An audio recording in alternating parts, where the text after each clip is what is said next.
Welcome, everybody, to Congregation L'Dor Va-Dor's monthly Rabbi Sam Silver Controversial Issues Forum.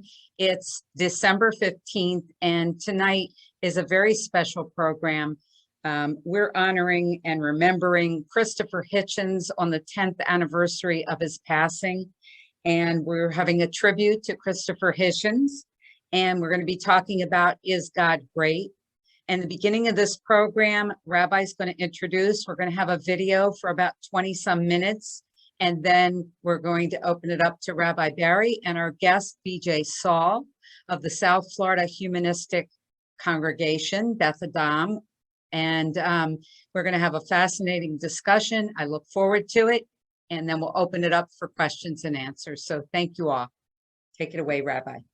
Thank you very much, Sharon. All too often, religions stifle our ability to think freely, and the religious leaders try to channel people into a certain way of thinking, often referred to as brainwashing. True religion should open up our minds and expand our minds to different points of view, and that's what we're doing tonight. And I do want to thank Sharon Leibovitz, who's organizing this and arranged it, and I want to thank my board for approving of it, because most congregations would not be doing this. Most congregations would not celebrate the yahrzeit of Christopher Hitchens. They would find him to be someone who's divisive and contrary, and they would not want to celebrate his life or advocate his views or let people hear what he has to say. So I'm very pleased that we're part of a congregation that does that, and that we have someone on with us, BJ Saul, who also is with a very unique congregation, a humanist congregation that believes strongly in free thinking and accepts everyone if you're atheist, agnostic, and they're committed to free thought, exchange, and science. Christopher Hitchens passed away. He died 10 years ago today. This is 10th yahrzeit, and I am very saddened by the fact that he died before his time. He had quite a few interesting habits. Many people would call them vices, all of which I didn't really, they didn't trouble me except for the smoking. If he hadn't smoked, he might have still been here, and I would have loved to hear what he had to say about Donald Trump. I'm sure he would have had some amazing things to say about him, as well as many issues that are going on in the world today. His voice is missing, and so we're going to hear his voice for a little bit, and then we're going to have discussion. I want to hear what everybody has to say. We normally take two people who disagree and have controversy.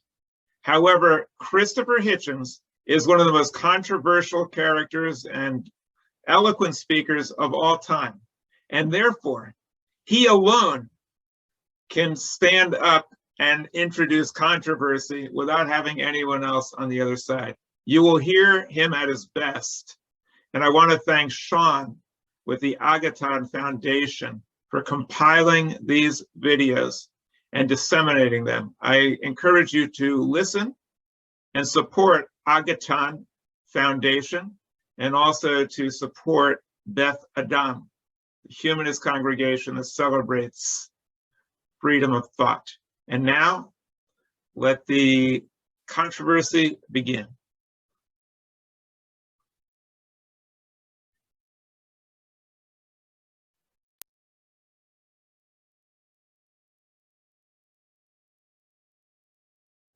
Well, I asked her about, because she wasn't content just to say religious people volunteer for charity, as if that was news to anybody, but she had to couple it with a smear against Fabianism and social democracy. Now, as a matter of fact...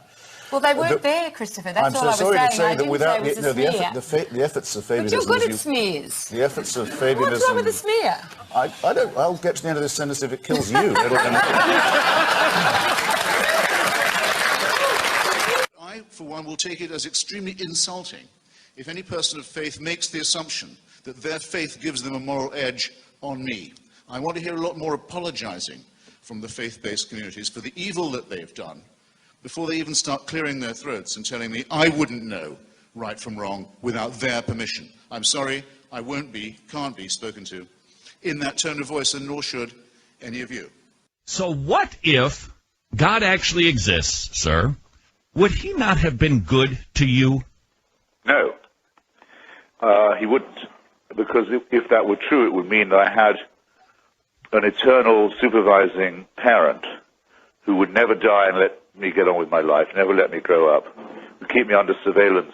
But you have, sir. And supervision every minute of my life. But you constantly asked me to be thanking and praising him. Yeah. I think it would be wasn't part of the scenario. like living in North Korea. I think it would be a horrible outcome. Well, not sure that God is Kim Jong-il, but what if what I said is true? Well, Kim Jong-il, he has a different opinion. Well, secularism is the only guarantee of religious freedom, and yours and that of every other Muslim we will defend. But you won't be surprised that we have some questions for you in the meanwhile. Thank you. The people who you've been the megaphone for all evening have been encouraging, I might add. The silly girl who says, why should it only be men who decide? The people who... Randall Terry, Catholic... Randall Terry... Wait, are you asking me or telling me? I'm asking you a question. Well, why don't you listen to what I've got to say, then? You're saying that they're ridiculous people. I've had to be sitting in this chair situation for half an hour listening to you being a megaphone for frauds, and I'm giving you my response. It's very impressive to me. Okay, good. It's very often the first thing. When we debate with Catholics, they always change the subject to charity right away. With Jews, it's usually a little later. You just said that they... And with Muslims, it's at the very all the time. Because what else can they don't want to defend their faith. But you just said the opposite. You just said that they don't want to didn't believe you would do it. They don't want to defend their faith. They don't want to say, they feel uneasy talking about redemption, salvation, all this kind of thing. But look at the good work we've done. If you talk to the Mormons, they'll say, you may not think much of Joseph Smith. And I say, you got that right. Say, but, boy, you should see our missionaries in Peru. The government will do the work if religion does not. Excuse me, government? What has this got to do with the existence of God or the validity of religious claims? It has nothing to do with it. Social which utility. is why it's always introduced as a time-wasting tactic. Wait. No, don't applaud that. Nothing to do with it. Your view would be the same as mine, that child sacrifice is reprehensible, would it not? Did Abraham think child sacrifice was an okay idea? He obeyed God and God intervened. The ultimate question is, does God think child sacrifice, since he sent his own son to be the ultimate sacrifice? Well, he appears to be in favor of it. He does appear to be in favor of it, but in context. You and I agreed that we were not. I'm asking. In his comment, one of the few he's made, on the institutionalization of rape and torture and maltreatment of children in Catholic institutions, he has said, it's a very severe crisis which involves us, he said, in the following: in the need for applying to these victims the most loving pastoral care. Well, I'm sorry. They've already had that. The Bishop of Llandaff, in an argument with Thomas Paine, once said, well, when it says keep the women, as Paine had pointed out, he said, I'm sure God didn't mean just to keep them for immoral purposes. Well, what does the Bishop of Llandaff know about that? It says kill all the men, kill all the children, and keep the virgins. I think I know what they had in mind. I don't think it's moral teaching.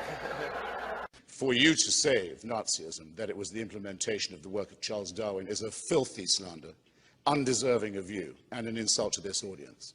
If it's an atheistic regime, then how come that in the first chapter of Mein Kampf, Hitler says he's doing God's work and executing God's will in destroying the Jewish people?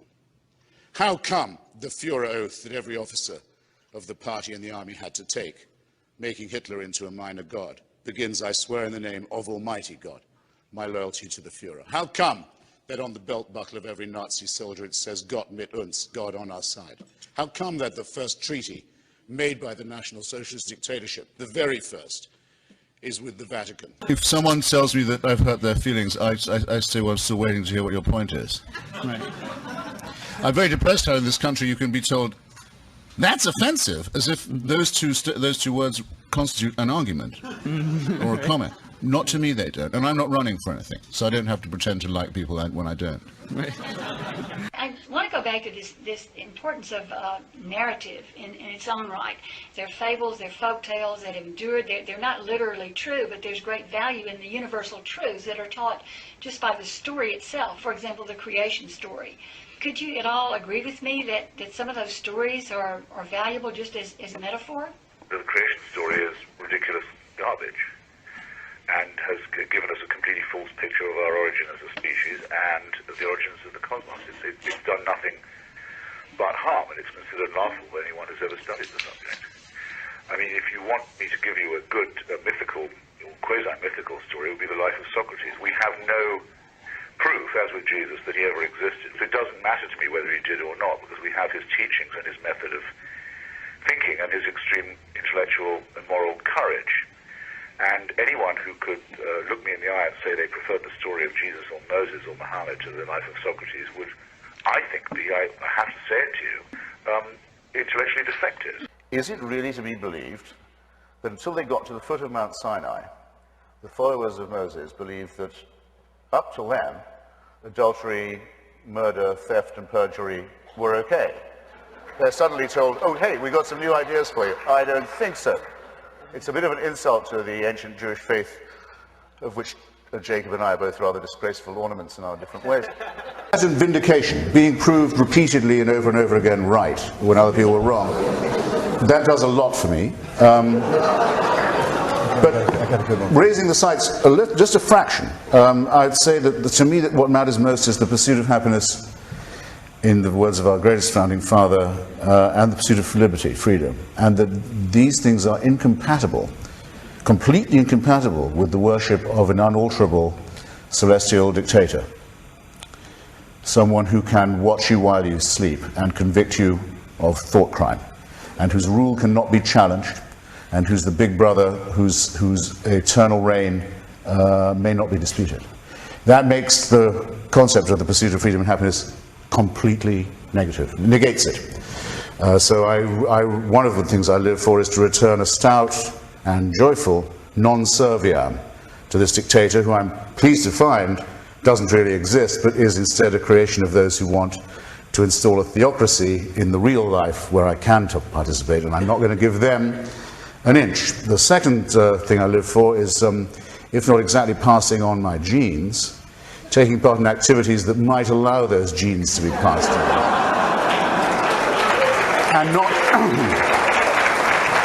And not scorning the three delightful children who are everything to me and who are my only chance of even a glimpse of a second life, let alone an immortal one. And I'll tell you something, if I was told to sacrifice them to prove my devotion to God, if I was told to do what all monotheists are told to do, and admire the man who said, yes, I'll gut my kid to show my love of God, I'd say no.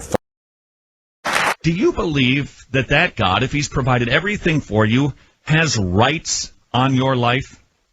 No. Because? Why should he? What gives him his right? Because he owns you. He's created everything for you. He's kept you alive. I don't want to be owned. I don't want to be owned, and I don't recognize anyone's right to own me. So ownership is a bad thing? Of people, yes. Oh, okay. It's been widely considered. I mean, I know the Bible does call for slavery, as it calls for genocide, but that doesn't make it right. In Christianity, you have the idea, for example, that morality is intentional. If you've contemplated the sin, Christ says, in a sense, you've committed it. Thought crime. One second. The mullah thought crime. Totalitarianism again. Thought crime. We know what you're thinking, and we can punish you for it. Totalitarianism defined. Tyranny defined. Thought crime. Now, I hope I've made myself clear on the... But I'm wondering if I have, because you face me, Reverend, with two very unwelcome thoughts. Either I have been completely inarticulate in everything I've said this evening, or you have misunderstood me. I have to throw myself, or these are not mutually exclusive, and I should have seen that coming. Not imposed? Did you really say not imposed? What if you reject this offer? What have you been told for centuries by Christians? If you reject this offer that took place by means of a torture to death of a human being that you didn't want and should have prevented, if you could. What if you reject the offer? If you accept it, you can have eternal life and your sins are forgiven. Oh, great. What a horrible way to abolish your own responsibility and get your own bliss. I don't want it. Oh, you don't? Well, then you can go to hell. This is not imposed. This hasn't been preached to children by gruesome elderly virgins backed by force for centuries. This hasn't poisoned whole societies. You can make anything up like that as you go along, as far as I can see. It means it's What do white you mean noise. make up? White noise, what you're talking to me. Absolutely meaningless. I just have to say, I make my living by scrutinizing words. It's what I do. Not a single thing you just said made a word of sense to me. Well, that's because you And I weren't don't think it listening. would have written. I don't think it would have written down either. What is it about the way I'm talking that you can't understand? It's ingratiating tone, I think, probably, and the unctuousness of it, and the extreme imprecision. Oh my of it. goodness! Yeah, I think that's probably what I don't like. Oh my goodness! Extreme imprecision. That is hilarious. Extreme vagueness and imprecision. Vagueness and imprecision. I'm not saying mysticism is not great, am I? I'm saying that the belief that there is a divine revelation that can be interpreted by humans, giving themselves secular power in the here and now, is a real menace. Whereas to tell a child, you go to this church, which means you'll go to heaven, but your little playmates don't go to that church, and therefore will go to hell, seems to me to be an unpleasant thing to be saying. But yes, that is. Maybe I'm in a minority then. That could be an unpleasant thing, but how do you develop? Actually, an evil thing. Let's call it evil, Christopher. Something only a religious person would dream of saying. Let's call it evil. Where does evil come from? Religion.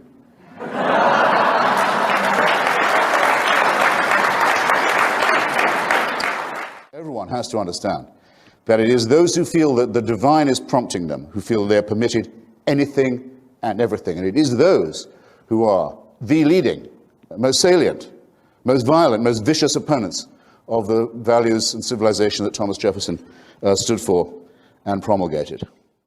I'm making the assumption that all of you check in every now and then with some kind of news outlet and have a view of what's going on in the rest of the world. Isn't it as plain as could be that those who commit the most callous, the most cruel, the most brutal, the most indiscriminate atrocities of all do so precisely because they believe they have divine permission?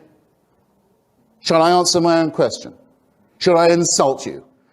There is no explanation for the origins of our species, for the origins of our cosmos, for the origins of our globe itself. There is not one explanation left which requires the existence of a deus ex machina.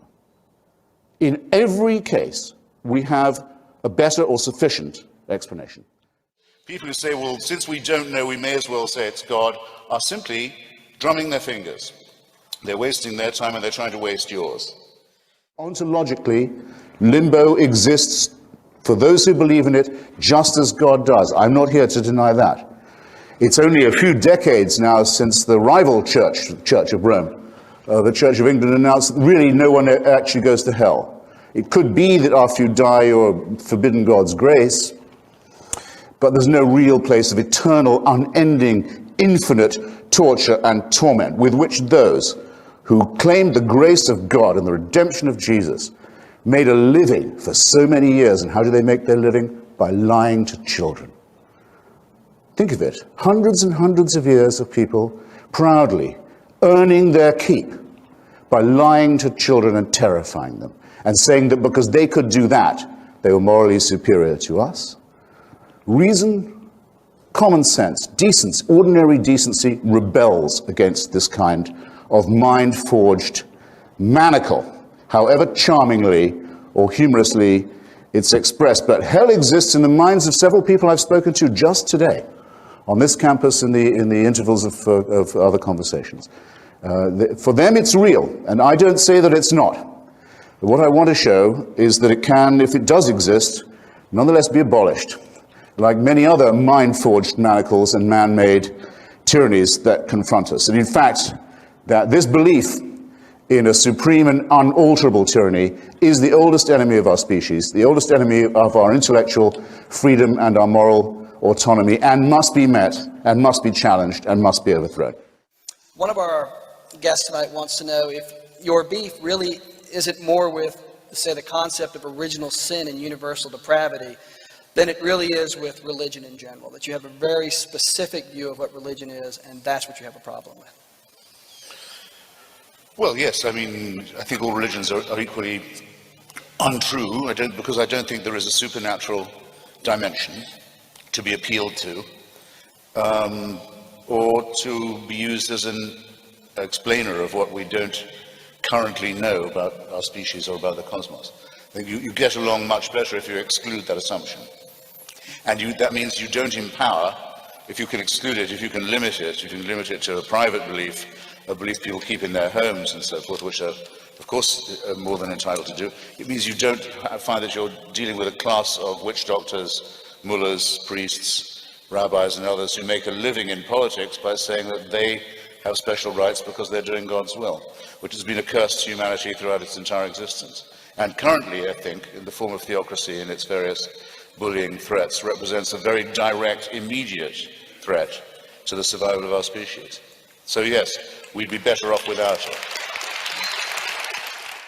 The deist may propose a designer, and I may not be able to show you convincingly that there could be no such person, but the theist has all their work still ahead of them. From this designer, how do we get to the designer who answers prayers? Did you hear a thing? I mean, just a phrase, even an implication, even a suggestion from anything my opponent said, that you could, by an argument from design, prove answered prayers? Or prove that someone born of a virgin was therefore the son of a god? Or could prove that resurrections occur, and that by people being tortured to death thousands of years ago, we are now redeemed, that we are vicariously forgiven our own offenses by human sacrifice? How does deism help you to that? It doesn't. It quite simply doesn't and cannot. And the attempt to build from one to the other is a conjuring trick of a very vulgar, I think, kind. There is no totalitarian solution to these problems. There is no big brother in the sky. It is a horrible idea that there is somebody who owns us, who makes us, who supervises us, waking and sleeping, who knows our thoughts, who can convict us of thought crime, who can do thought crime just for what we think, who can judge us while we sleep for things that might occur to us in our dreams, who can create us sick, as apparently we are, and then order us on pain of eternal torture to be well again. To demand this, to wish this to be true, is to wish to live as an abject slave. It is a wonderful thing. It is a wonderful thing, in my submission, that we now have enough information, enough intelligence, and I hope enough intellectual and moral courage to say that this ghastly proposition is founded on a lie, and to celebrate that fact. And I invite you to join me in doing so. Thank you. That's too easy. I mean, for example, is it not written that I come not to bring a peace but a sword? Surely it is. Is it not written that those who won't follow me must depart and be cast into everlasting fire? Not a very gentle or pacific remark. Is it not said that if you don't give up your family, if you don't give up thrift, if you don't give up everyone who loves you and everything you love to sacrifice yourself for me, you're not worthy?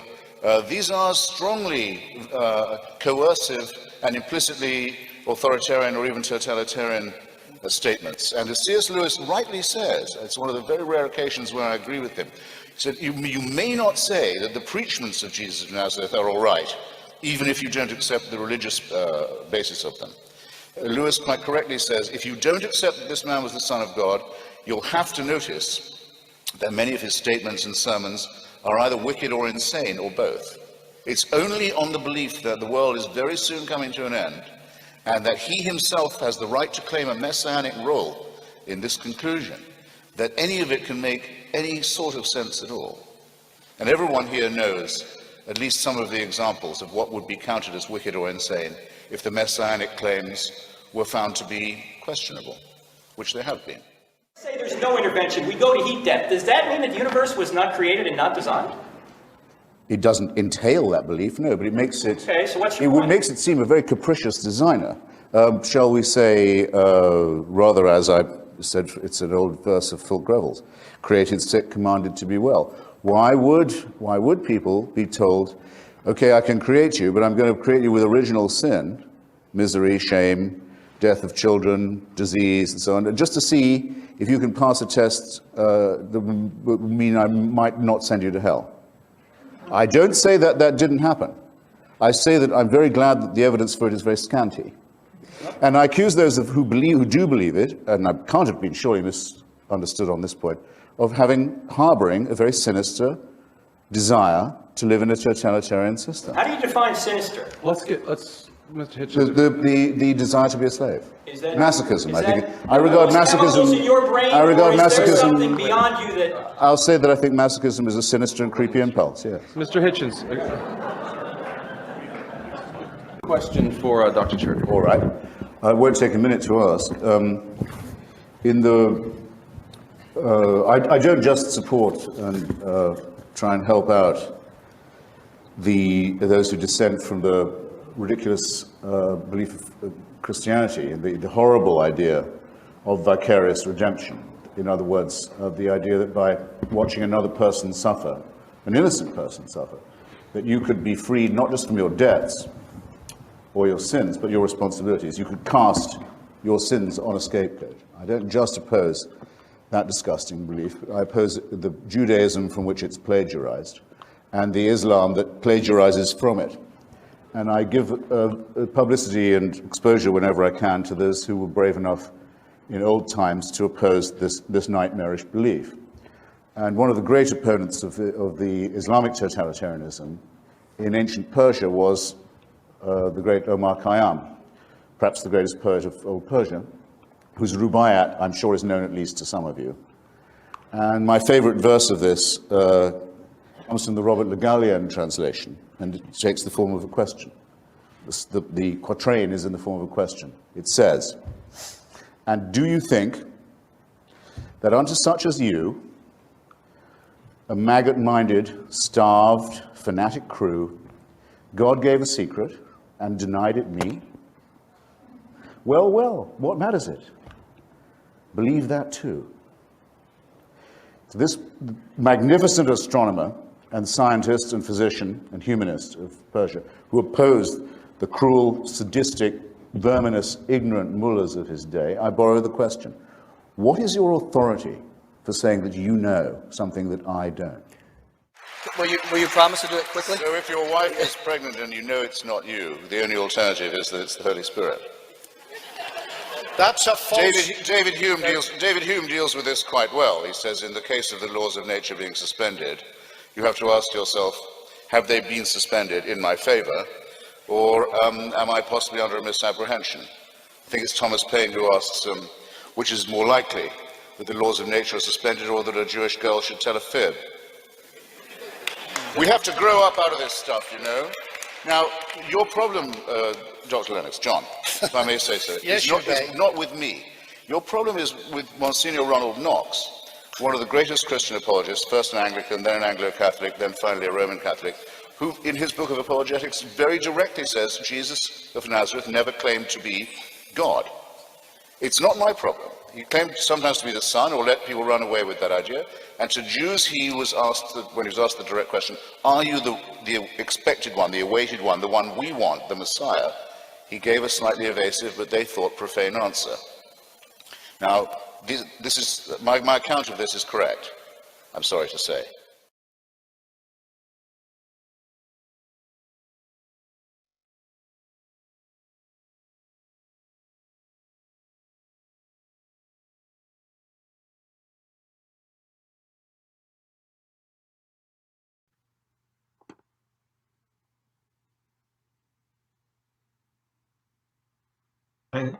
Sharon, thank you very much for putting that together. It's very, you did a great job, and you put in some embellishments. I appreciate that. I'll turn it over to B.J. Saul now, the leader of Bethlehem, the Humanist congregation in Boca Raton. B.J., take it away. What's your reaction to all that? Oh, well, you know, I love Christopher Hitchens. I mean, he's the best as far as I'm concerned. And as you said, I'm B.J. Saul, ordained ceremonial leader, a madricha for Congregation Bethlehem. And I just, as a humanist, we look at science, reason, and personal strength for making our choices and our decision in life, rather than turning to a supernatural entity to direct our path. And so with that, we really turn, when things are tough, to people, to our friends, our neighbors, our community and family, to help us out in difficult and challenging times. But we do enjoy getting together and performing some traditional gatherings like a Shabbat or a high holidays, but with respect to it being people-centered and a human-centered approach to why and what we do, and taking personal responsibilities for our actions. And that's exactly what Christopher Hitchens is saying, that you do need to take responsibility because it is about you. And to think that you are so-called chosen people above any other person, why? How did that come to be? And so I will turn it back over to you. I had some cute little Christopher Hitchens quotes for later on. Okay, great. BJ, Christopher Hitchens said that all religions are equally false. So I wanted to ask you, do you consider what happens at Beth Adam religion? And if so, do you consider it equally false to all the other religions? And maybe you could also explain, is Beth Adam atheist? Is it agnostic? Does it leave it open to the people to determine? How would you describe the view of God officially at Beth Adam? Okay. We don't look to a God at all. We look at it as being cultural. So the types of things that we do are from a cultural base, not from a divine religion-based foundation. So in that sense, we are secular. Who is comfortable with Beth Adam? Anyone who believes that your own actions make a difference and what you do and your responsibility. And so with that, we have people who are maybe a deist who can't explain that very first molecule over the earth or whatever. But everything in today's life, what's happening with you today, is all about you. If you're sick, you better look for the best doctor in town you can find. If something good happens, it's because you did the right thing at work to get that promotion. You worked hard. It's not, I always joke and I know you've heard this before, Rabbi, when you watch sports and you see those football players and they're doing one of their thingies or their hands, and I jokingly say, do you think God has a favorite team? Or do you think your work and tryout and practice and weight training is what's going to make you win? So we do we have deists, we have atheists, we have agnostics, we have agnostics. Well, you could have believers too, but the position of Beth Adam, it seems to me, is much like the fabled encounter between Laplace and Napoleon. When Laplace created a model of the universe called an orrery, and he presented it to Napoleon, and Napoleon said, "It's very interesting, but where is God?" And he said to him, "Je n'ai pas besoin de cette hypothèse." I don't have any need for this hypothesis. So it seems like what you're saying to me is you don't necessarily go out of the way and say, everybody, okay, you can't believe in God. What you're saying is we don't need the hypothesis, so God has nothing to do with this. But we're not like preaching militant atheism. That's kind of what I gather. But I also wanted to ask you, because you said that you're secular. So it sounds to me like you're drawing a distinction between Beth Adam and religious organizations. So do you consider Beth Adam not to be religious? Yes, we do consider not to be religion in the sense of following a divine spiritual entity. We are cultural. We gather as a Jewish tribe of getting together and doing those type events. Our founder, Rabbi Wein, always said, say what you mean and mean what you say. And that's one of the advantages and the differences between our congregation, because in our blessings, we don't do Baruch Atah Adonai, because we have nothing to bless. We're not saying anything to a supernatural entity at all. We are, for the bread and the wine, we are thanking the farmers. We are thanking the farm workers. We're thanking the factory workers. We're thanking everybody, and hopefully the supply train, the truck drivers bringing us the food that we need. That is who we look for. Well, I take it you're rejoicing also in nature and making this all possible. No, we look towards Darwinism and evolution, and that kind of thing, but not in the sense of nature being spiritual. It's we look at the science behind how things have developed and changed because of the impact of nature. Well, I'm not saying that you're thanking an entity called nature, but I'm saying you're rejoicing in the workings of nature that make all of it possible. I mean, that's the bigger miracle, I suppose, isn't it? The fact that food grows out of the earth, that's channeling energy from 93 million miles away and converting it into growth that we can eat. Isn't that something that's worth celebrating? Or do you not do that? No, we know we have the science behind seeds, and we have the science to, I know, but the science makes us appreciate more how wondrous it is, not less. Now that it's like Richard Dawkins wrote a book, Unweaving the Rainbow, and he was accused of being a killjoy. They said to him, "You're taking all the excitement and wonder away from the rainbow because you're explaining it scientifically. Where's the wonder?" And he said, "No, you don't understand." He said, "The fact that we know how it works makes it even more wondrous, makes us rejoice even more and celebrate even more because we understand through science how wondrous this really is." But I guess you would disagree with Dawkins? We can appreciate it. We don't put it at the level of, I think, wonder and spiritual and something supernatural, above and beyond. We can appreciate it.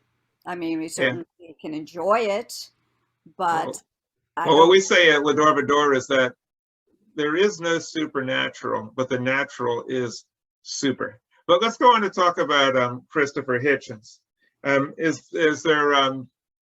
Do you think that he's too harsh on religion, or do you agree with his sharp rebuke of religion? I agree with him. I think that there's a lot of bad things that have happened in the name of religion, and the authority idea that I have the right to kill you just because you don't believe in the same things I believe in. So I think that it is totally man-made, and I don't know if you've seen this book, The Here and Now, and it's I don't know if you can see it well, but it is a book called Here and Now, Whimsical Take on God, and it just even opens up with the title pages that goes along as it begins, and it goes, "In the beginning, it was simple. We needed a God, so we created one."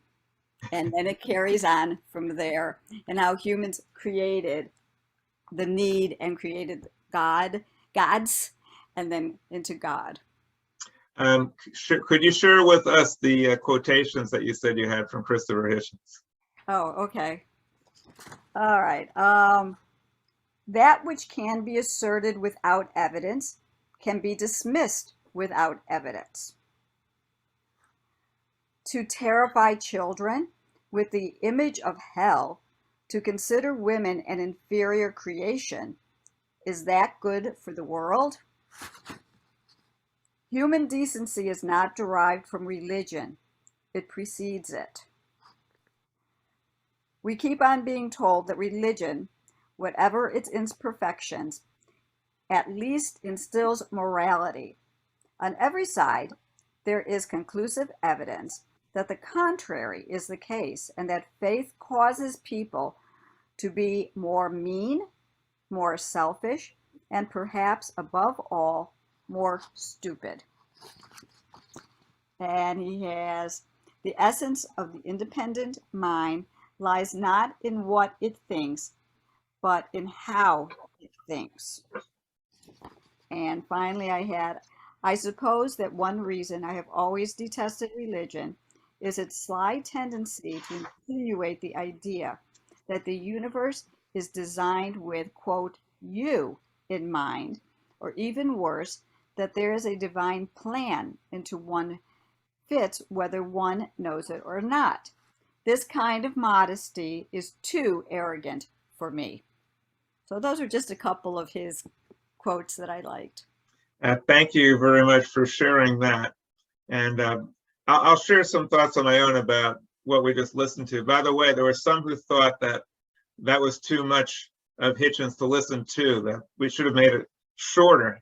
But as far as the most intelligent, eloquent critic of religion, I think that you can't top Christopher Hitchens, and it's certainly worth every minute. I encourage people to go on to, I believe it's called Agathon, is where we get this, the Agathon Foundation.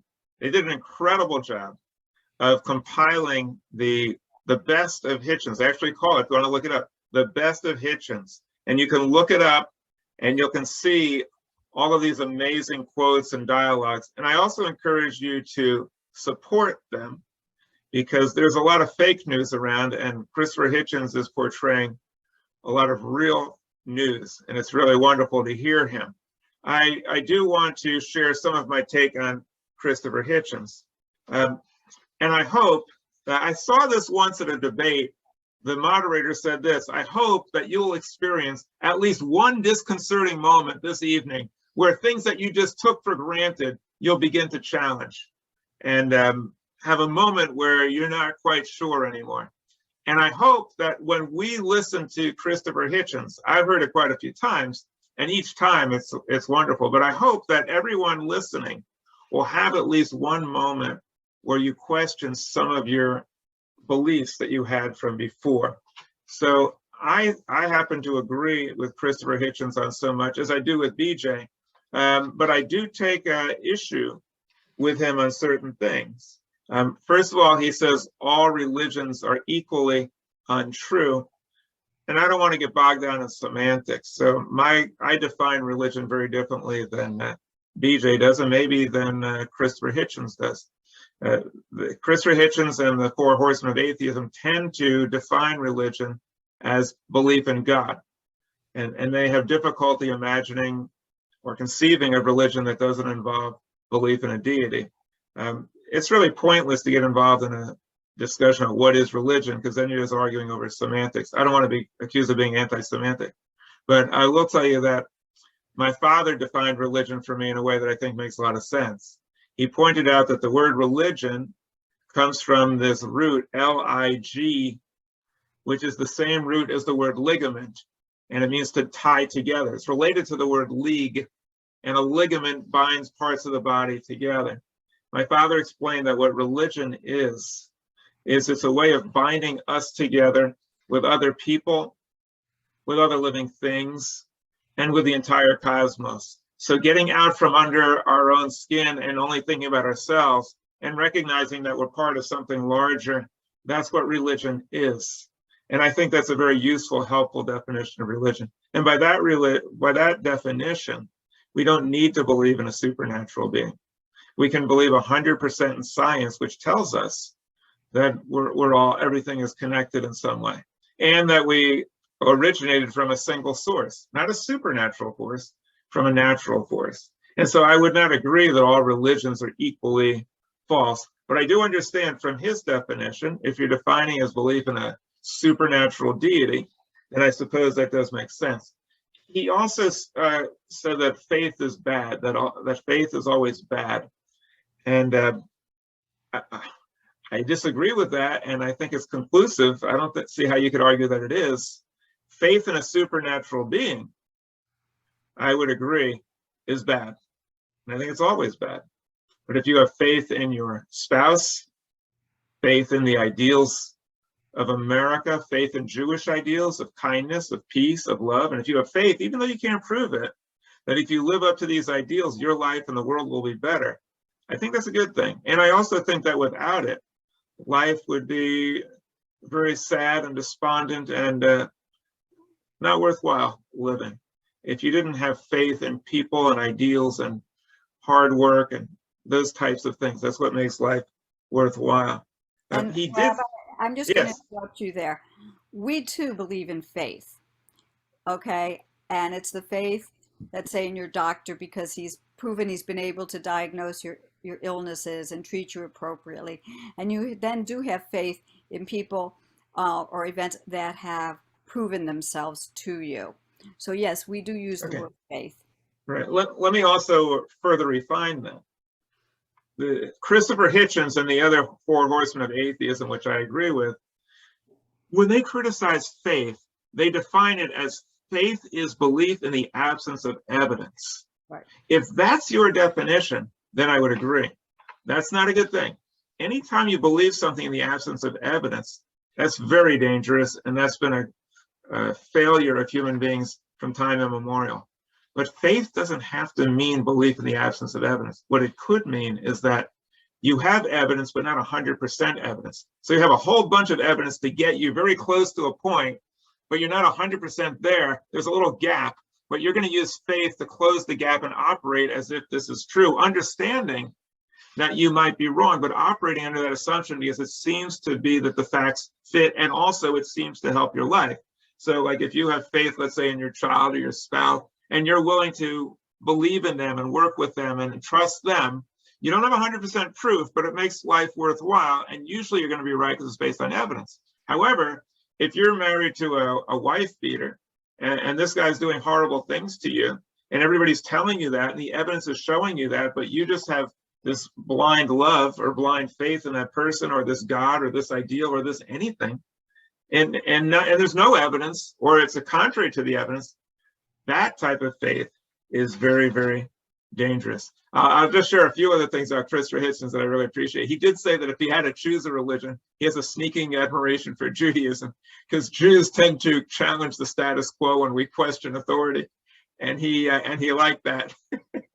So, and he also has some Jewish heritage in him. He really went after Mother Teresa. He did not care for Mother Teresa at all. And I happen to agree with him. I don't think she was a good person either.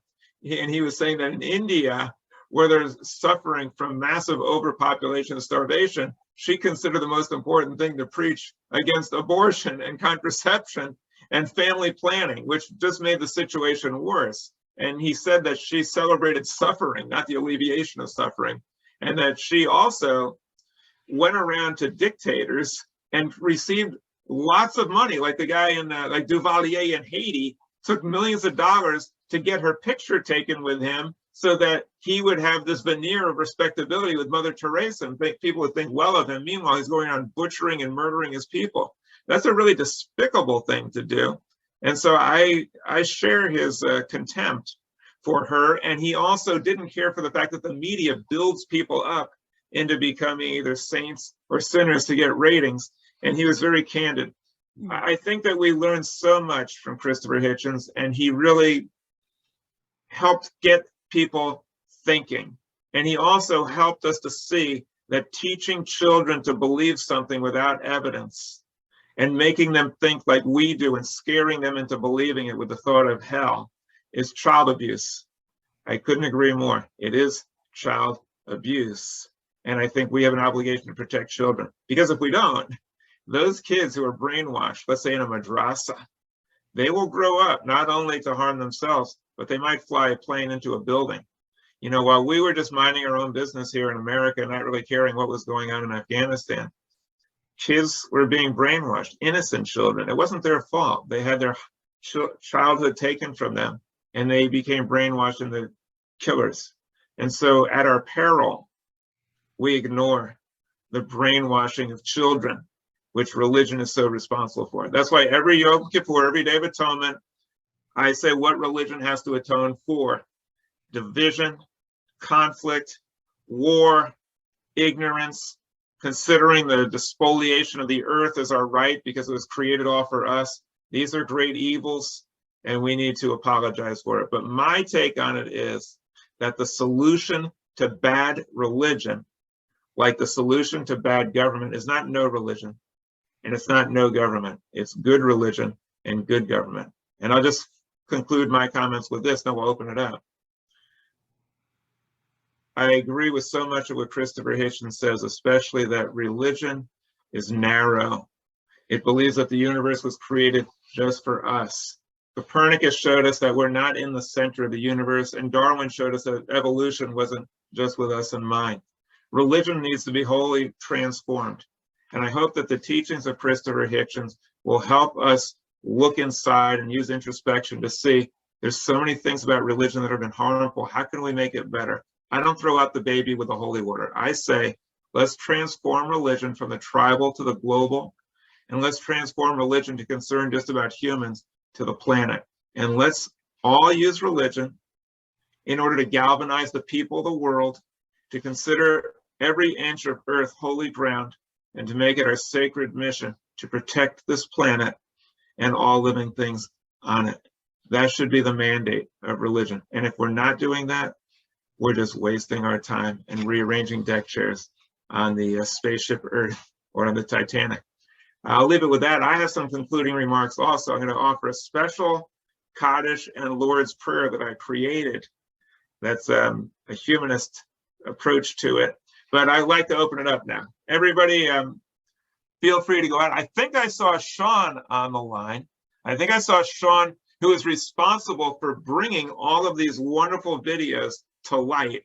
And I can't thank you enough. It's been so enlightening and illuminating to have all this available. We're deeply indebted to you, not just for this night, but for making this available to everyone so we can hold up a spotlight on religion and try to improve our lives. Sean, I'd like to turn it over to you and ask you what caused you to want to do this?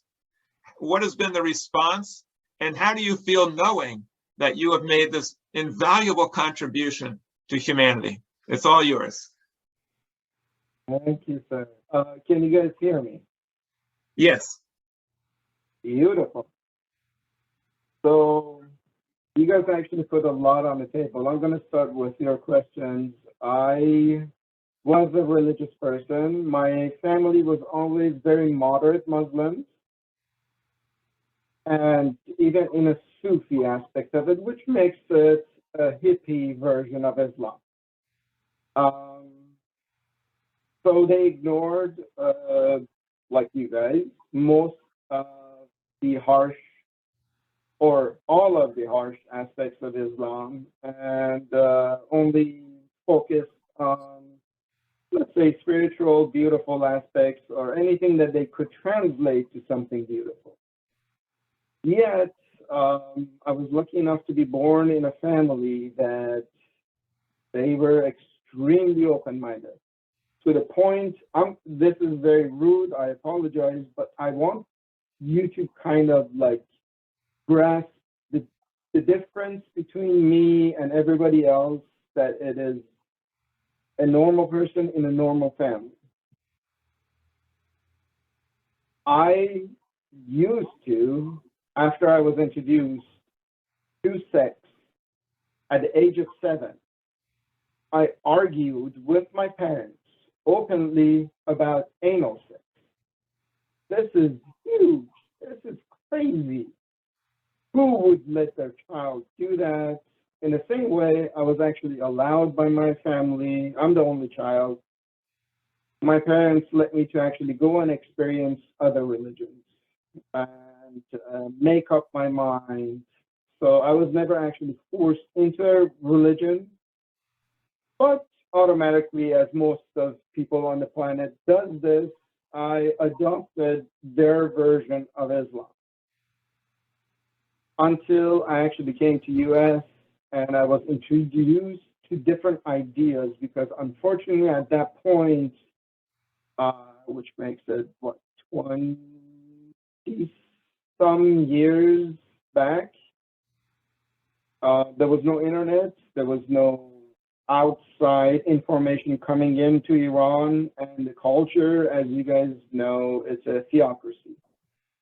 So the law of the land is pretty much dictated and ruled by and under the influence of religion.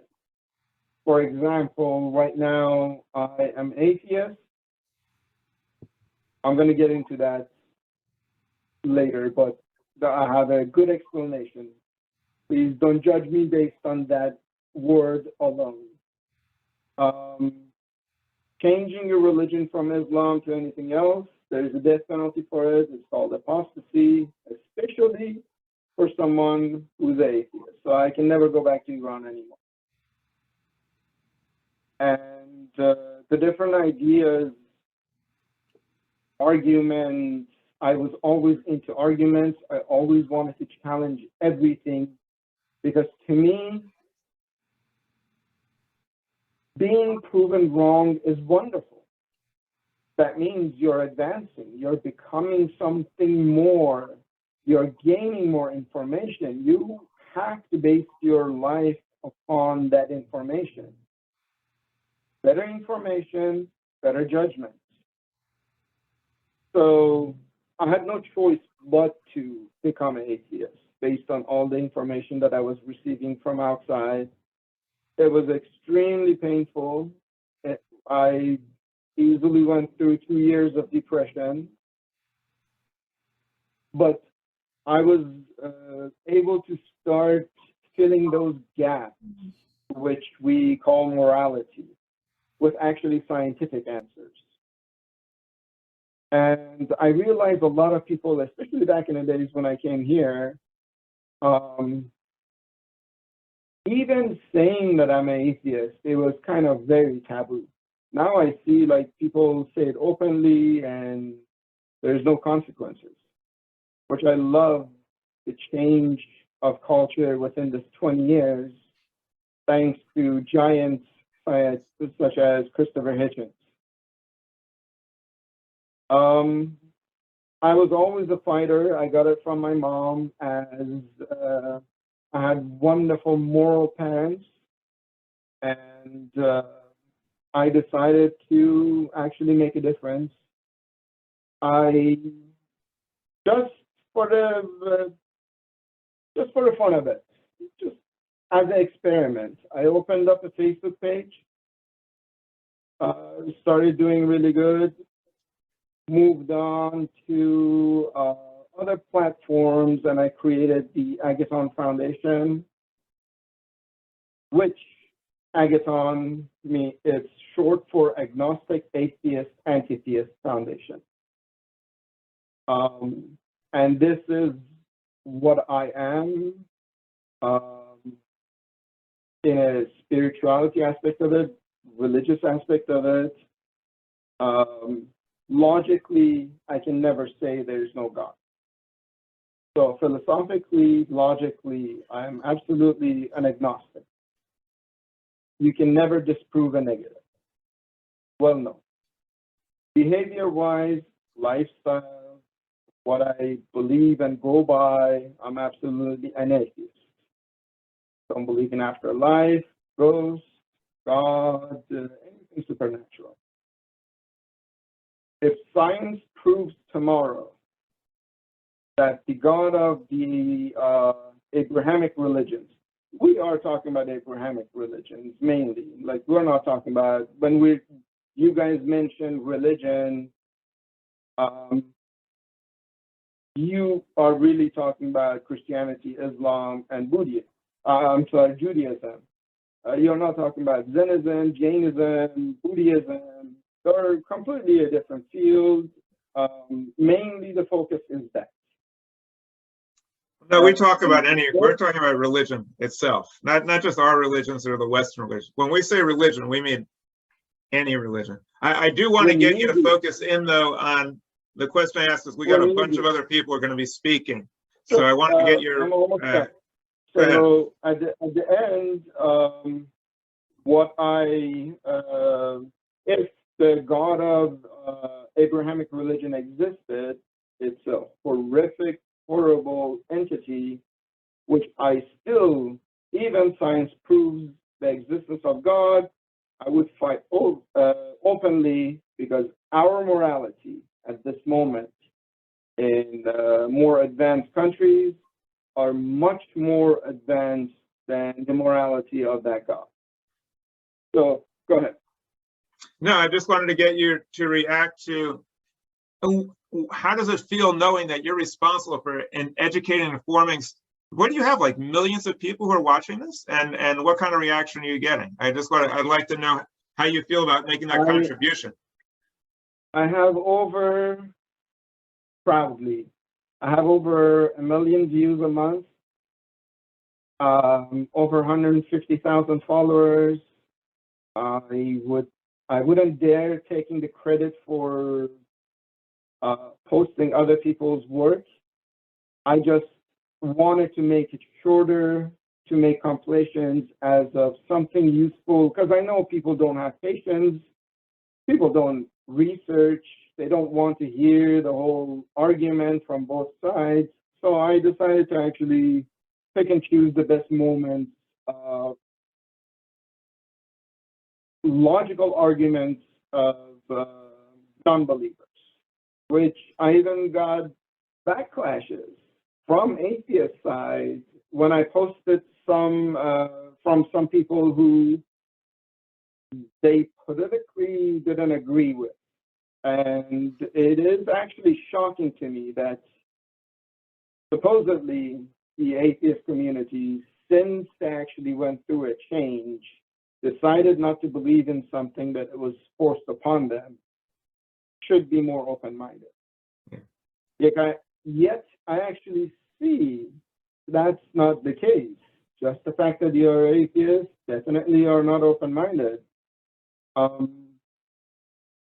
which is something I wish I could actually make a difference now, especially since YouTube is putting a lot of restrictions towards making these compilations, since they're claiming that these are not your videos, you shouldn't be using it, and you shouldn't be posting it.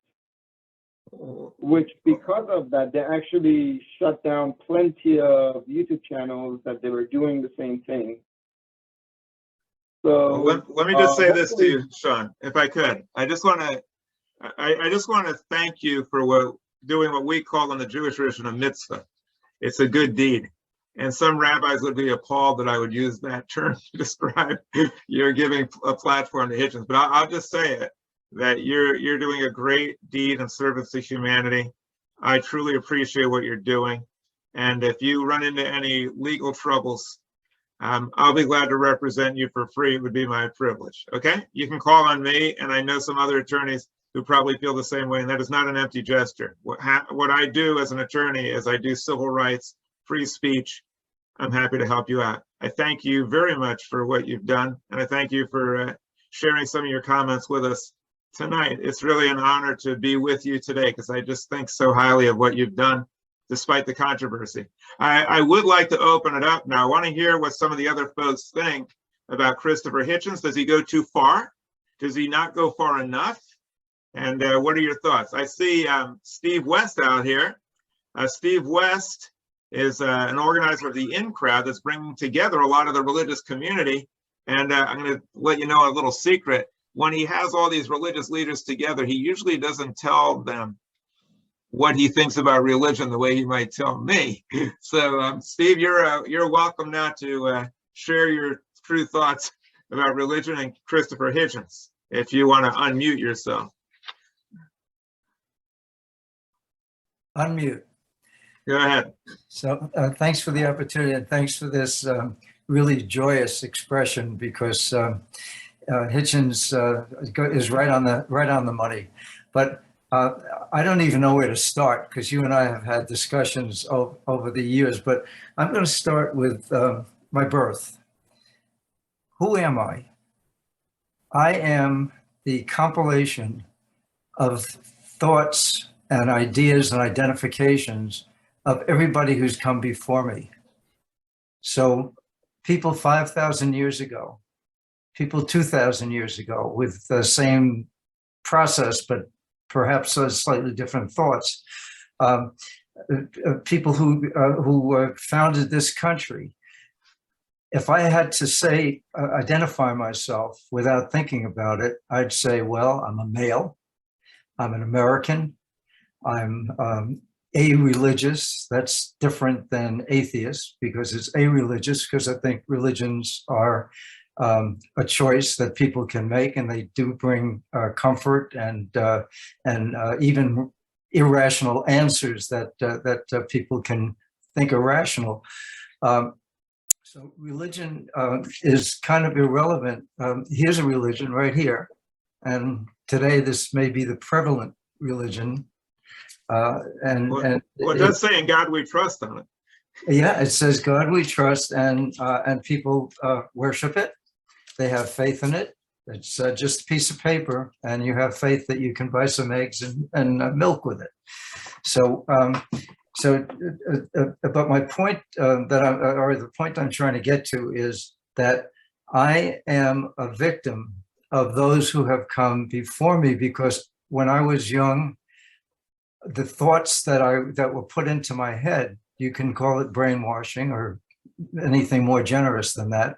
The thoughts that were put into my head are thoughts of the people who came before me. They weren't my thoughts. And there reaches a point, for me, it was kind of as a youngster, and then as a teenager, and then as I've grown, the thoughts have grown, and that is that I need to have, if you want to have faith in my own thoughts, faith in what I see inside of myself.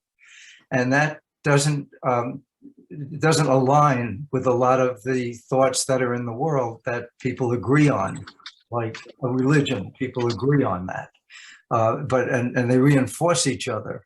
And sometimes these really ridiculous propositions are reinforced by the social gathering and just getting other people to agree on it, which reinforces your thought. So my bottom line is a-religious, that religions are fine for people who want them. But for me, religion is absolutely irrelevant, and I need to look inside myself. And I can be a good person, I can be a bad person, I can be any kind of a person that I choose to be, as long as I know that I'm choosing what I do, I'm choosing my actions. So I think it's important for people's development to let go of what their parents thought and what their preachers thought and what their teachers thought, because so much of that is to control and to rake in the dollars, because I know better than you do. So I can see I've spoken too much, and I'm going to. No, I want to ask you a question. You haven't spoken enough yet. I want to ask you a question. Obviously, you want to let go of ideas that are harmful, but I imagine that your parents probably taught you some things that you don't want to let go of that are worthwhile. And I wanted to ask you this question. And I'm unusual for a rabbi. I don't go around asking people what religion they are, and I've known people 20, 30 years. I don't even know, and I don't ask, and I don't really care. But I think your background might be Jewish, but I don't know.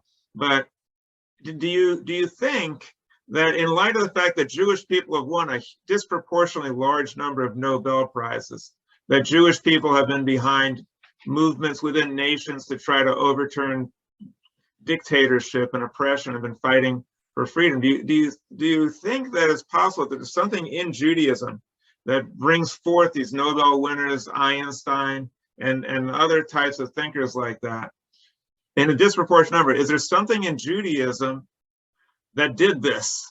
Or is it just a weird coincidence that Judaism has produced so many of these figures? And if that's the case, you say you're influenced by something that happened 2,000 years, 3,000 years, 500 years ago. Is it possible that a long line of Jewish thinking has contributed to making you who you are and brought out good qualities that are Jewish ideals, like kindness, like love, like education, like knowledge, like compassion? Even though you say I'm not religious, is it possible that these ideas and ideals of Judaism have permeated over the years and have influenced either you or other people? Do you hold out that possibility? I got the point. So I'm either misspeaking or not speaking clearly enough, or you're mishearing or not hearing clearly enough. I'm not equating all of these things as to be thrown away or that they're bad or they're good. I'm not judging them. I'm saying that past religion, there's something past religion, a common binding philosophy. But what I'm saying is, I've come to a point in my life, and came to early, where I can think for myself and choose what I think is valuable and valuable guides for my life, with or without religion. Of course, some came from my Jewish background. Of course, some came from what I learned in school. But the day that they told me that Columbus discovered America, that was it on school for me. Because I said, what bullshit, you know? I mean, that is really, I'm being taught stuff that's not real. And the same thing happened to me in Sunday school when they told me the whale ate some guy. So, you know, throw out the irrational, go with evidence, but don't have faith in the evidence, because evidence changes and circumstances change.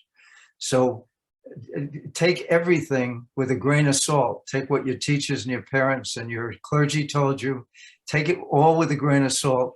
And all I'm saying is think for yourself, have your own ideas, and find out where you are in the universe, not from what somebody 5,000 years ago told you where you should be, but that you, in relevance to your life today, what you see around you, the contribution that you can make to build or destroy, these are all choices and we have. And when we depend on the past, the choices are limited and maybe even shut out. When we depend again on looking inside, then we have a choice every time to behave the way we do or to alter our behavior.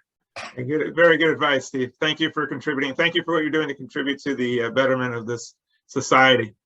Some people have pointed out that because Jews have been accused of the crime of deicide and have been falsely accused of doing poisoning wells, that there's something in Judaism that rebels against common notions, common beliefs, what the society is saying, and causes us to challenge accepted notions, which it sounds like an interesting theory.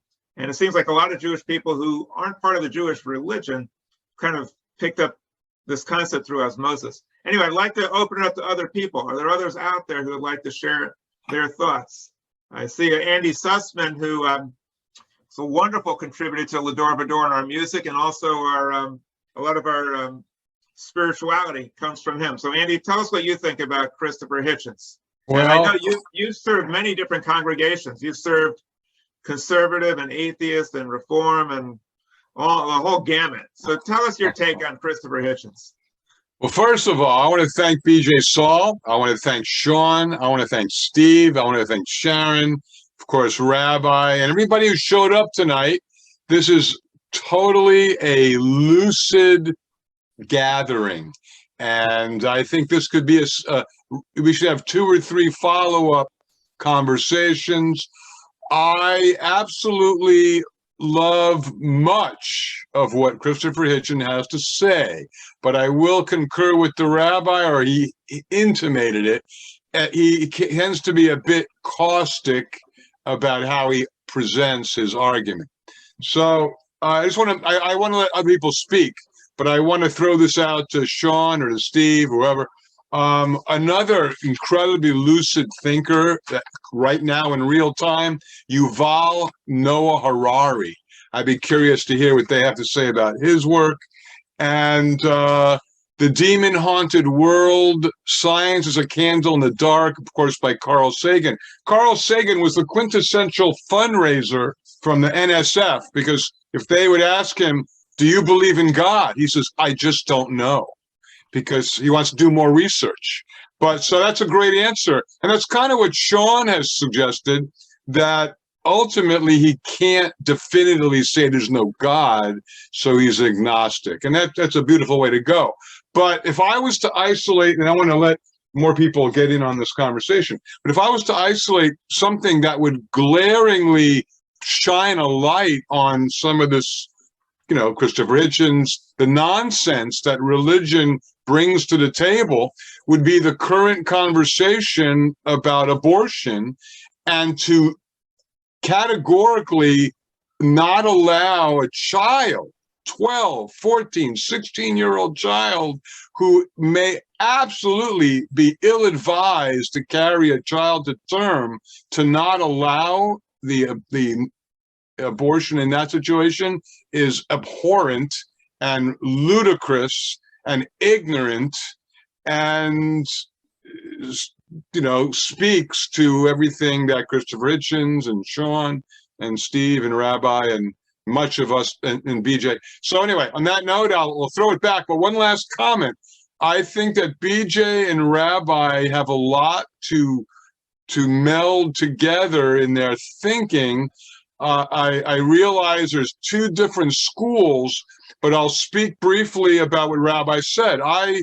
I work in a lot of different congregations, and it is a very enriching journey that I'm on, not terribly remunerative, but I could have a single gig maybe and have some nice parnassa, but because I'm at the smorgasbord all the time, and I'm constantly fueling the spectrum, and I love that variety. And you wouldn't want to eat the same food every night. If you're at one congregation, you'd be eating the same food. I like diversity, a little bit of meat, a little bit of vegetables, you know the story. So on that note, I want to thank everybody, and back to you. Thank you. Well, thanks, Andy. A lot of the food that religion dishes out causes indigestion and a lot of other problems. So I agree with you. Also, it was Carl Sagan who famously said, they asked him, do you believe in life in outer space? And he says, I don't really have enough information to form an opinion on that. So he said, well, what do you think? He says, I don't know. He says, well, what does your gut tell you? And he said, I prefer not to think with my gut. Now, that was his famous answer. And I think that's a classic answer. I will go a step further than what Sean said, because as far as the God of the Jewish scripture, I know for a fact that that's mythology. I know for a fact that there's no such being, because it's mutually contradictory and it doesn't make any sense at all. So I don't lose any sleep like thinking, oh no, I'm saying this God doesn't exist, I'm going to be stoned to death. I'm not an agnostic on that point. I'm an atheist. The God of Jewish scripture, fortunately, is mythology. And if you believe in mythology, or even if you consider that mythology might be true, you'll be myth-guided, myth-led, myth-informed, myth-anthropic, and mythogenistic, and you'll myth the boat on a lot of things. So I think it's time that we dispel the notion clearly and say, well, it's not like, well, maybe it is, maybe it isn't. It's false. It was from our infancy.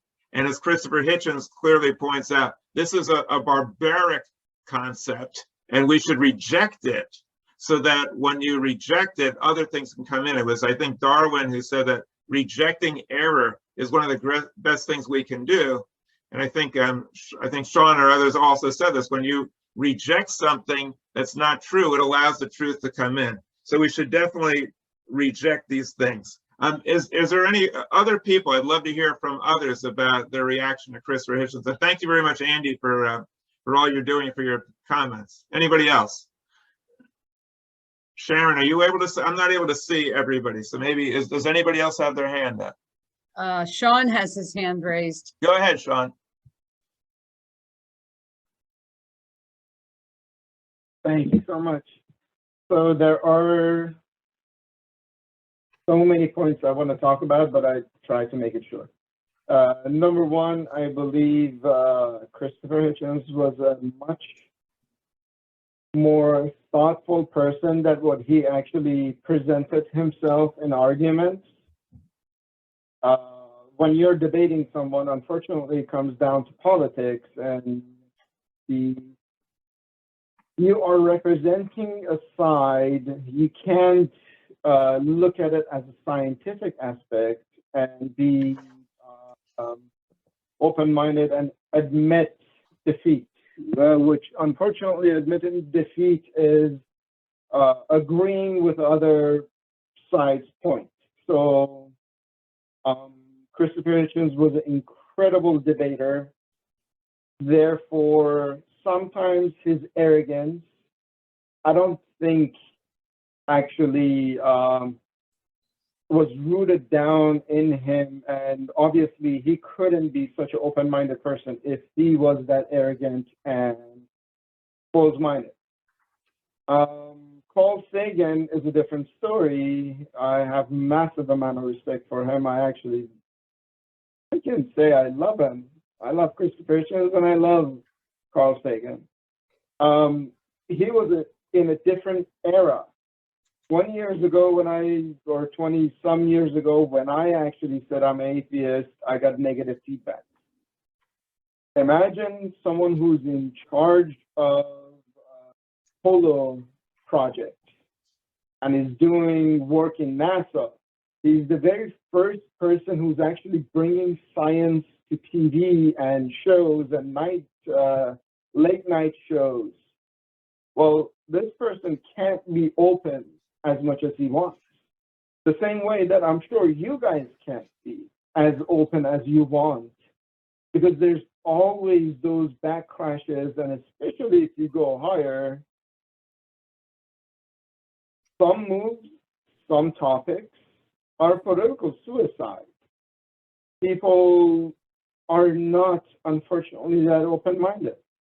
And I think that about majority of the people in every nation. Just one more thing. I want to actually talk to, I don't want to call you Rabbi. Let's say Barry. I'm so sorry. Please don't take it as a disrespect.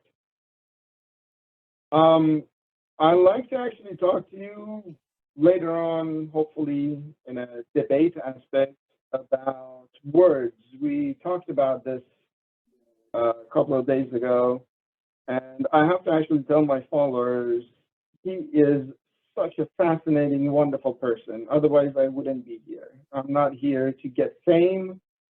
I have massive amount of respect for what he does and who he is.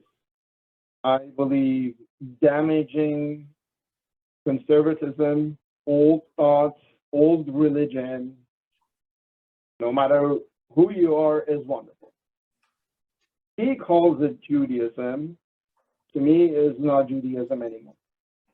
He calls himself a rabbi. To me, he's not a rabbi anymore. And words mean so much. For example, we're talking about religion, and the wonderful person who showed the dollar bill as a religion. But I'm so sorry, there's a definition for religion.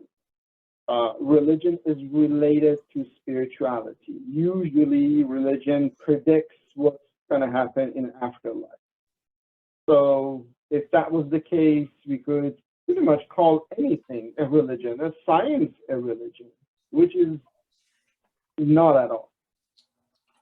So, using the correct word to me is extremely important. And maybe one day we can actually debate about this particular aspect. You wonderful, amazing people that I had a great experience of talking to, who call yourself Jewish. I wish there was another terminology for it. As of cultural Jewish, or moderate Jewish, or modern Jewish, same as like what science was back in the days, as I've seen and heard in a couple of debates that the rabbi did.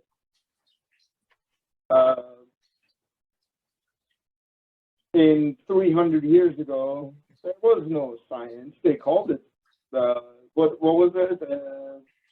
Something, let's call it primitive science. It is not even comparable to what we do right now. The methods of it completely changed. So I wish you guys had a better marketing system. So sorry. I would join. I want to be a part of this community. But as soon as I see the title of Judaism, I automatically have to assume it's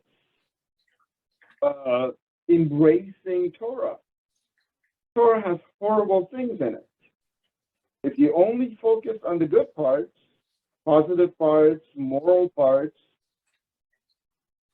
do you really need it to be Judaism anymore? Like, you are actually a humanist. You're a wonderful person. So, please. Sorry, Sean, I rambled too much.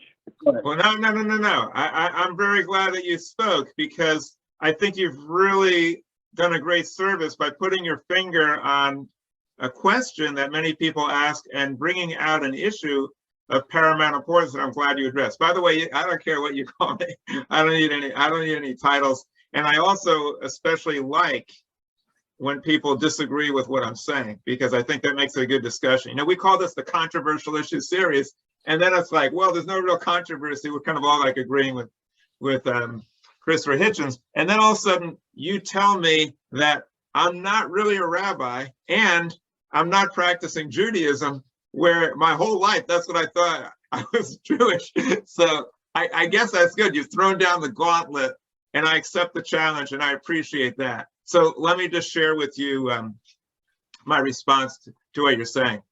I taught my child how to play basketball when he was very, very, very little. And what he did as a very young child wasn't really that similar to what he does now. Now he's an incredible basketball player, can dance circles around me. But what he was doing before, he was playing basketball. He just wasn't that good at it. And over the years, he got better and better. I wouldn't say that at a certain second, he's now playing basketball and before he wasn't. It's an evolution. Judaism, contrary to what many people think, has always evolved. The very nature of Judaism and the secret of the success of Judaism is that for many Jews, what we do now is not the same. We're allowed to grow, and the Orthodox who try to freeze Judaism in the past are actually un-Jewish, and that change is the hallmark of Judaism. So the fact that what I do is different than what they did thousands of years ago is the most Jewish thing I could do. So to you, when you say, well, what you're not doing isn't really Judaism, because that's not what they were doing thousands of years ago, well, excuse me, but that is Judaism. And that's the reason why Judaism is successful. In that aspect, also, I'm Jewish. Majority of the people on the planet are Jewish, because there is no distinction. If you are changing your ways based on what you are saying, so changing your ways, advancing is Jewish. Yet, now, well, let me further. In a dictionary, what we know about what do and don'ts, I actually love the fact that you brought up the basketball example. What do and don'ts in a religion is, it's usually in the text. So let's say those are the rules. Based on the basketball example, if I only wear the basketball jersey, basketball standard shoes, that it's allowed, and use the ball, that it's standard. But I tackle people, I punch them in the face, I don't actually throw the ball in a hoop, I kick it, I do everything else but playing basketball. Let's say I am doing 3 things out of 50 do and don'ts. Let's say 6% I'm actually playing basketball. The 94% is something else. I'm not saying it's not a sport. I do the same thing about let's say Islam, because Islam is much more like kind of strict. Let's say you have to do namaz, you have to do roza, you have to do this, do that. So if in Islam only you believe in Muhammad being the prophet, God being God, and there's a heaven and a hell. But yet, you drink, you have premarital sex, you gamble, you don't do any of the rules of 50 do and don'ts. To me, again, you are 6% Muslim, 94% something else. Well, Sean, I'm going to respond to you, and then I'm going to suggest that we have a debate, because I can see this is very fruitful. It's a fruitful dialogue and discussion, and I don't want to monopolize this discussion about Hitchens to do this, but I welcome your questions and the dialogue and the debate. But let me just explain. Changing your opinion is not what makes you Jewish. Okay, the fact that we change, that's not what makes us Jewish. What makes us Jewish, and a lot of people don't know this, and a lot of people who just blanket all religions say, well, they're all the same, and they haven't grown up with Judaism, they're not aware of it.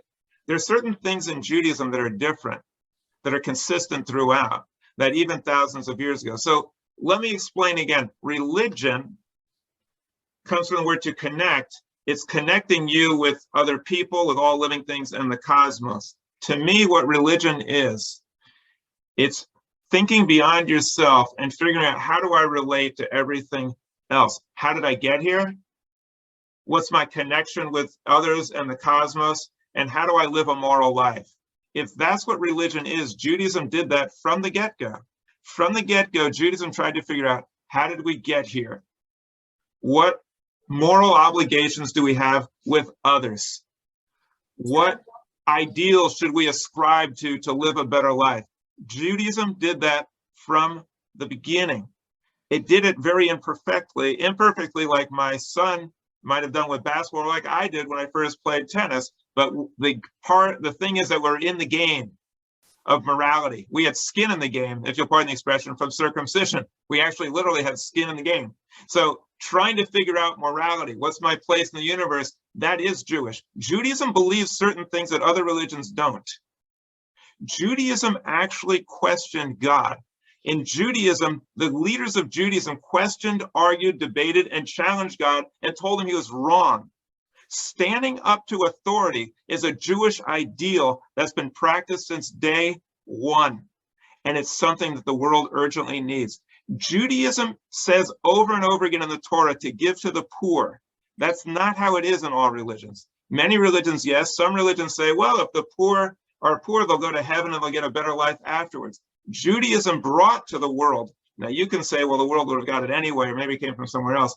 Judaism has a maniacal focus. Says it over and over again: help the poor, help the downtrodden, be just, have justice that's equally distributed.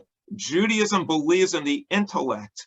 Other religions say, if you want to show your manhood or you're an adult, kill an animal, do an act of bravery. Judaism says read, study. It focuses on the intellect, and this has been bred into Jewish people. It's part of our culture for thousands of years, which is why Judaism tends to produce people that are intellectual, even among intellectual atheists who say, I renounce Judaism, not realizing that they come from a long tradition of intellectualism. Judaism believes in Rahmanas and kindness. Judaism believes in emet, in truth. It believes in tzedek. It believes that we should be righteous people. There are ideals of Judaism that permeate the religion and make us Jewish. In the beginning, it was imperfectly understood.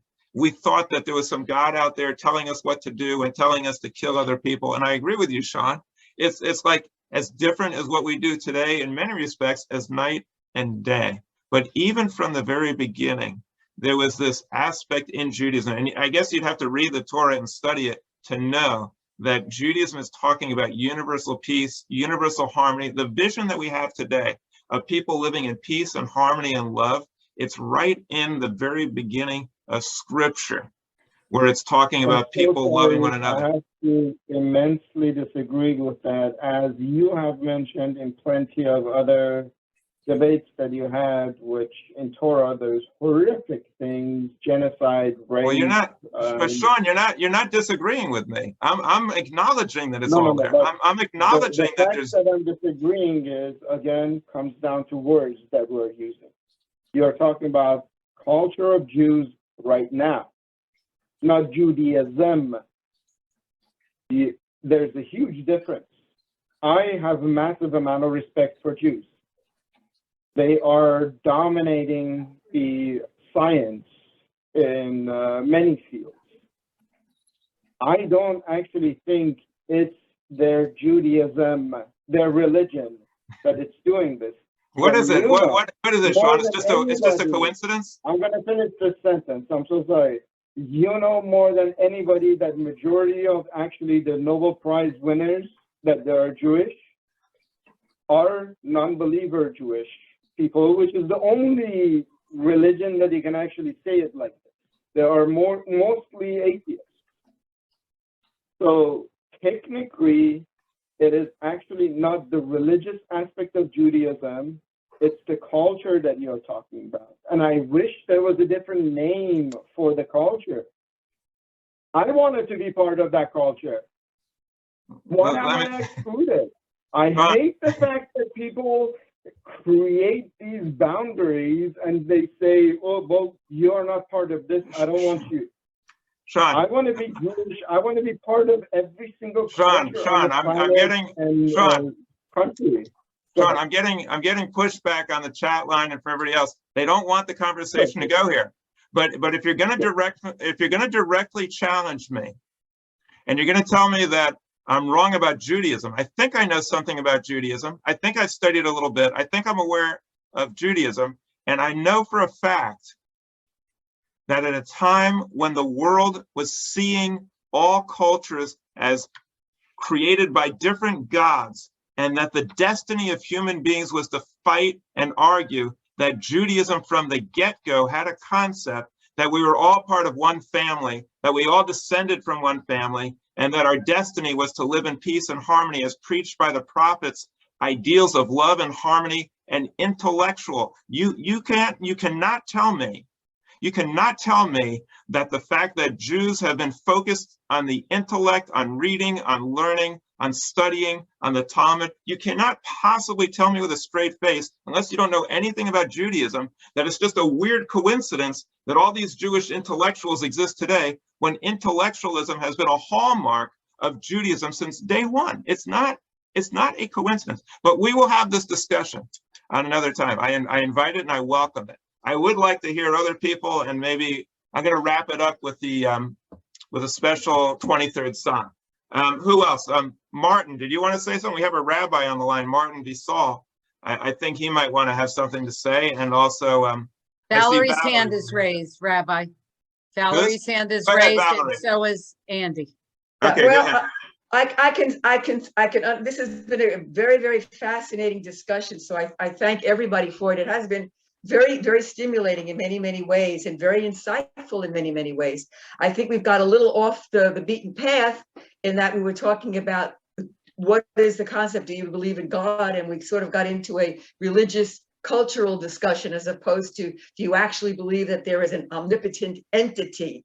Which is where this whole discussion started, and it kind of got a little sidetracked. But right. I could see where the concept of religion, as most people understand the word, and I can see where Sean is coming from on that specific aspect of it.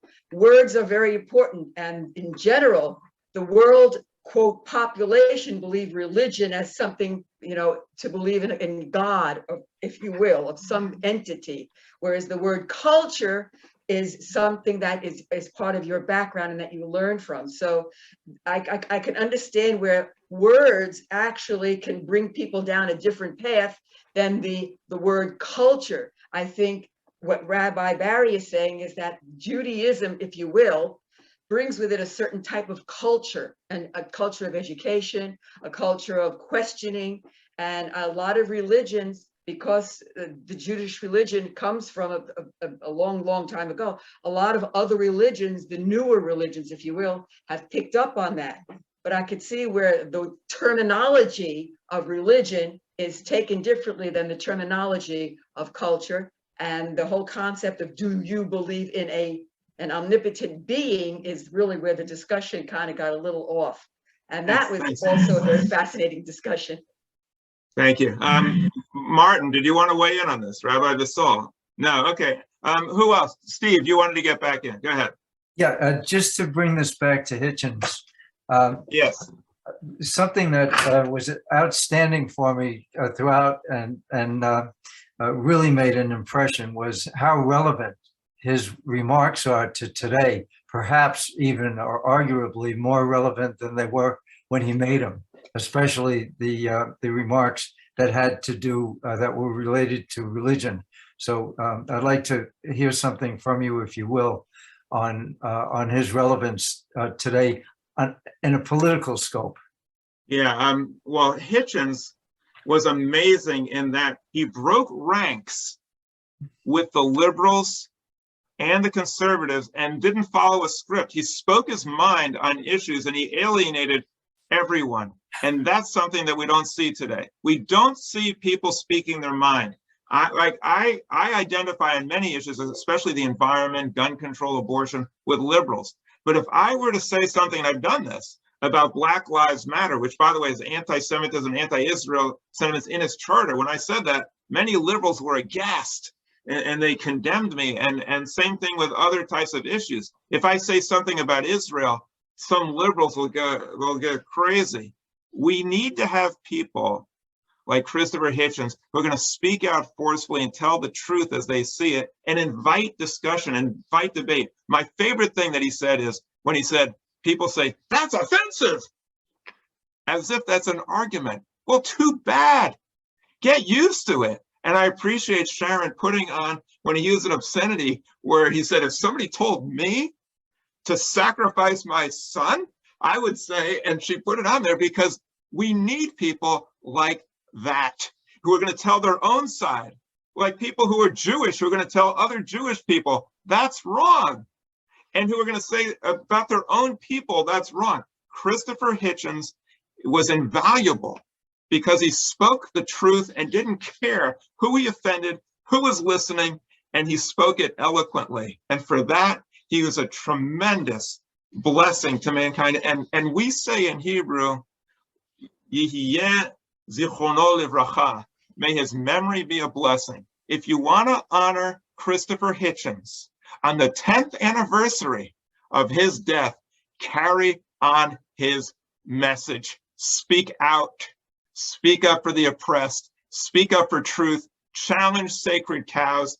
Don't be afraid to challenge religion. Don't be afraid that it's not politically correct. Speak your mind, speak it with gusto, and do it with a sense of humor, and have a joyous attitude towards intellect. That's what he was all about, and that's how we honor his memory. We did get sidetracked, but I think having this discussion is very much in keeping with Christopher Hitchens. I wanna wrap it up, but I do see two more hands. So I have something that I need to say before we finish, but I want to offer two more hands. I definitely want to thank again. I want to thank again Sean for making this possible and for engaging in some repartee with me. I invite you to have a whole discussion on this because I think it's something that we definitely need to explore when we're devoting the time to that issue. Go ahead, Andy, then Sean, and then I'll wrap it up. Okay, I will be 60 seconds or less. So in the Torah, in Exodus, it says, Eyeh asher eyeh. Thank you. The common translation is I am that I am. That is a totally mistranslation. The actual translation, and Rashi brought this to the fore, I will be what I will be. Now, the reason why I mention that is the word God eclipses the immensity of the wonder that Rabbi was talking about. So another way to look at this, Rabbi Rami Shapiro or Spinoza, God is all, the totality of reality. And Rabbi Jonathan Kligler calls, quote unquote, God life unfolding, or I am becoming that which I am becoming. So I think the root of the semantics, we fall down the rabbit hole when we don't allow other words or other explanations of what God is, not some guy with a beard up in the sky or something. So thank you. Thank you, Andy. And we don't want to fall down the rabbi hole either, of just believing things that rabbis have told us. Go ahead, Sean. Wrap up and then I'll conclude it.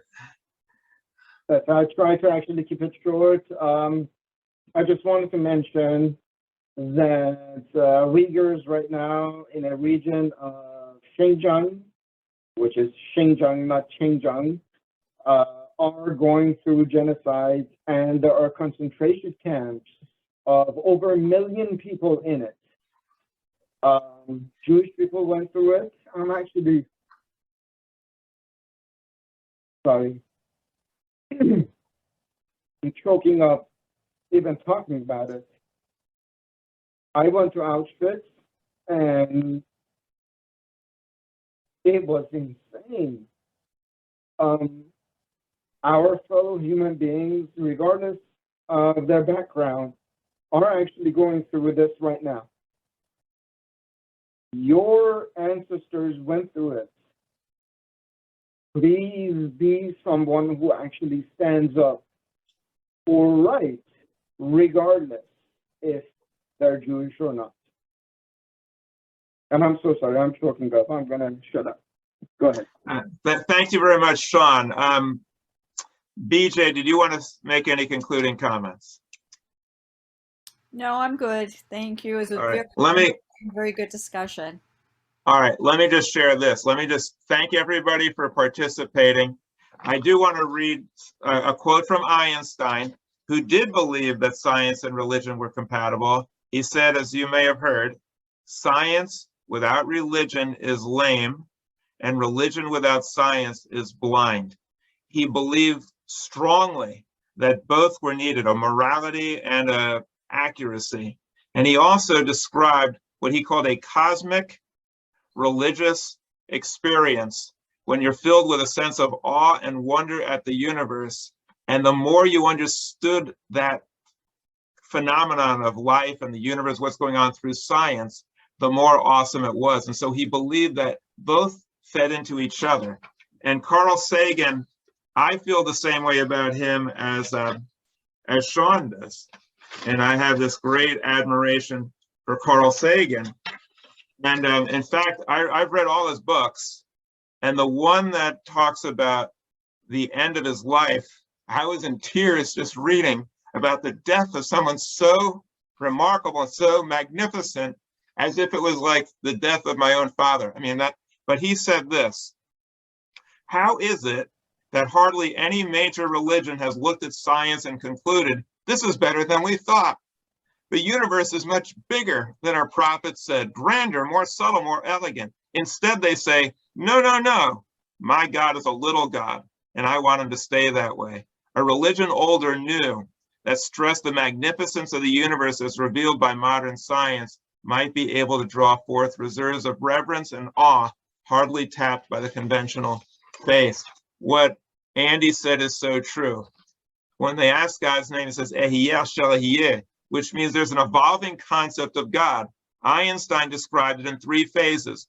First, Jewish people, and most people thought God was an ogre. They saw volcanoes and fires and thunder and earthquakes, and they thought he wants blood. So we're going to give him blood in the form of animals, and he'll leave us alone. Then they thought he was a father figure. He rewarded the good and punished the bad. And then they thought he's not an entity at all. It's just a religious feeling that you get, a cosmic experience that you have. And I will define God as something that is evolving, as the Torah says. It's over time. And you can use this as a working definition of God. And I don't even think Sean will tell me, or Steve, or anyone else, or BJ, that this is not what's actually occurring, that this description that I'm going to give is actually occurring. It's not a who, it's not a what, it's not an it, it's not a thing. But there is a creative process at work in the universe that is in awe, it unites awe, and it transcends awe, and it constantly transforms what is into what could be. Can't argue that, because there's a creative process in us. We started as a cell, we're 100 trillion. The universe started as a singularity. Now it's there's a creative process going on.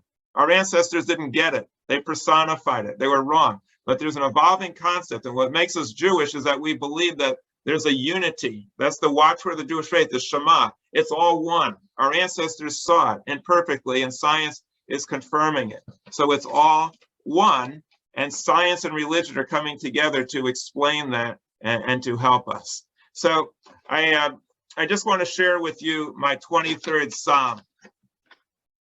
And it doesn't involve supernatural beings or supernatural abodes that I want to cite for Christopher Hitchens. I don't think he would take issue with it. And it goes like this: the world is my treasure, I shall not want. I give thanks for green pastures that provide our daily bread. I rejoice in the sacred waters of ocean, rivers, lakes, and streams, the sources of life. May we restore their purity for earth's sake and for all future generations. I seek the spiritual path and the peace of a good name. Yea, though I walk in the valley of the shadow of mortality, I fear no evil. For reason and love they comfort me, and I have no need of false gods. My enemies are no more when I make them my friends. My mind is anointed with reason. My Yiddish cup runneth over with emet, and my heart rejoices with tzedek, means righteousness. Emet is truth. Surely I shall pursue kindness and mercy all the days of my life, and I shall dwell in the abode of love and peace forever. The Kaddish, I won't read tonight. I'll read this at our Shabbat celebration. And Christopher Hitchens did talk about a spiritual sense, about a sense of the numinous, and he had an appreciation for that. So I don't want to put words in his mouth. He may very well object to the reading of this, but I think it's appropriate. Anyway, I do want to thank everybody for participating. It was a really excellent discussion. We'll be having a lot more. This year, 2022, L'Dor Va-Dor is going to be taking Judaism where no religion has gone before. We are moving 100% in the direction of rational Judaism. And like Christopher Hitchens, we're not going to hold any punches, and we're going to tell it like it is. And we invite you to disagree with us, to challenge us, to be with us. And we will attempt to make up and atone for the sins of religion, and finally use religion for its best purpose, to bring people together around the most important task that we have today, to protect planet Earth, to save it from ourselves, and to protect all of its inhabitants, and to spread love and peace among all people and all living things. I thank you, everyone, for joining us. Look forward to seeing you in the future. And it was a great discussion because of everybody here. Thank you, and shalom. Nice.